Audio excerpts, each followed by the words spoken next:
friends, how are you? I'm back again with one more important lesson, that is English to Hindi translation with reading, and today I will tell you in grammar about the use of has and have. So let's start. आज मैं आप लोगों को translation में एक एक word को बताऊंगी कैसे करते हैं. तो हम स्टार्ट करते हैं. Mary and I go to the zoo. Mary और मैं जाते हैं जू को. Our father also goes to the zoo. हमारे फादर पापा भी जाते हैं zoo. That is a giraffe. वो एक जिराफ है. इसको हम हमेशा सिंगल के लिए यूज़ करते हैं, तो एक तरीके से ये एक के बारे में यूज़ होता है. It has a very long neck. उसकी बहुत बहुत लंबी गर्दन है. हैज़ हम यूज़ करते हैं जब भी किसी के पास कोई चीज़ होती है. तो यहाँ पे जिराफ के पास एक बहुत लंबी गर्दन है, तो आप यूज़ करेंगे has. This is an elephant.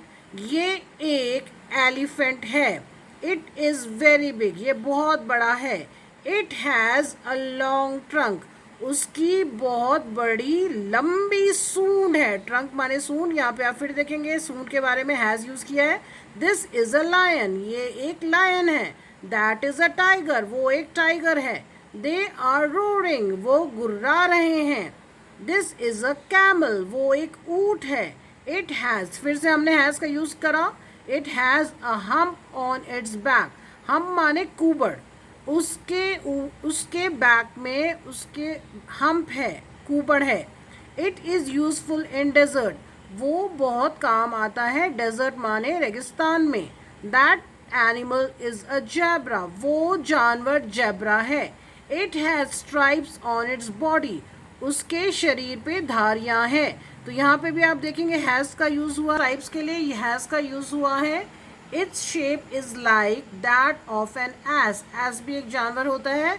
उसका आकार समान है एस के. These animals are monkeys. ये जानवर मंकीज हैं, बंदर हैं.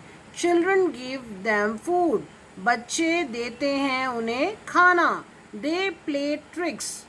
वो खेलते हैं कलाबाजियाँ. ट्रिक्स माने होता है कलाबाजी. तो इस चैप्टर से आपने काफ़ी सारे इम्पोर्टेंट पॉइंट्स हमने सीखे. एक तो हम स्मॉल पैराग्राफ लिख पाते हैं इससे काफ़ी अच्छे से. एट द जू के बारे में, आप जू में गए, आपने वहाँ क्या क्या देखा, अगर आपको ये लिखना है तो it's very easy to write like this. And along with that we are able to understand many grammar also. लाइक मैं अगर टेंस की बात करूँ तो सिंपल प्रेजेंट टेंस का यूज़ हुआ है. यहाँ पे सारे सेंटेंस सिंपल प्रेजेंट टेंस में हैं. और हमने दैट और दिस का बड़ा अच्छे से यूज़ देखा. यहाँ पे दैट आप देख सकते हैं कितने जगह पे दैट यूज़ हुआ है, कहीं पे दिस यूज़ हुआ है. दैट वहाँ पे यूज़ करते हैं जहाँ पे दूर है कोई चीज़. दिस हम वहाँ पे यूज़ करते हैं जब कुछ पास में है. तो हम देख सकते हैं दैट और दिस का बहुत अच्छे से यूज़ है. दिस दैट का. हैज़ का यूज़ हमने यहाँ पे देखा बहुत अच्छे से. हैज़ कहाँ पे यूज़ होता है वो हमें बहुत अच्छे समझ में आया. इसका यूज़ हो सकता है. तो ये बहुत इंपॉर्टेंट एक पैराग्राफ है जिससे आप बहुत सारे बेसिक ग्रामर आराम से समझ सकते हैं. उसको 2-3 बार आप रीड करें और उसको समझें तो आप बहुत आराम से अगर पैराग्राफ लिख सकते हैं. In English you can write a paragraph very well.